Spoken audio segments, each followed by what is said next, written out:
there is one thing more powerful than almost any force in the universe, and that's the power of nostalgia. Nostalgia drives entire generations, especially people like me. So let's talk about how allegedly the G.I. Joe reboot is looking to cash in on nostalgia by casting Batman.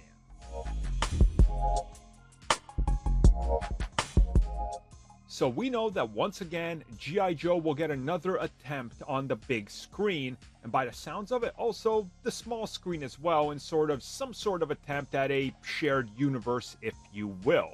Now, of course, when it happens and how remains to be seen, but one thing that's been in the news for the better part of like 6 months now, that's been tied to the rumored reboot that was confirmed by Paramount, is that they are interested in hiring actors that can pull in a certain crowd, but also looking to cash in on massive amounts of nostalgia.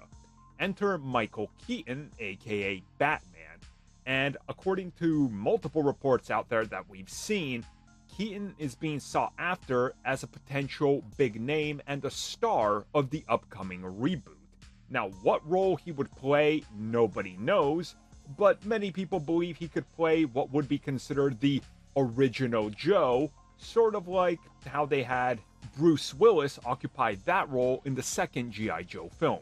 Some rumors have suggested that he could play a Sergeant Slaughter type character, which again, that would certainly be interesting. Or who knows, maybe they flip the whole thing upside down and they do something completely different. Again, there's plenty of Joes to play around with, and I think you gotta take some creative liberties, obviously, with the source material, so who knows. But I do think putting Michael Keaton in it isn't really a guarantee for success, because Michael Keaton drives views and people to tune in when he's playing roles people are fond of and remember him fondly in, aka Batman. His role as Batman can make you overlook the fact that it's a film starring a predator.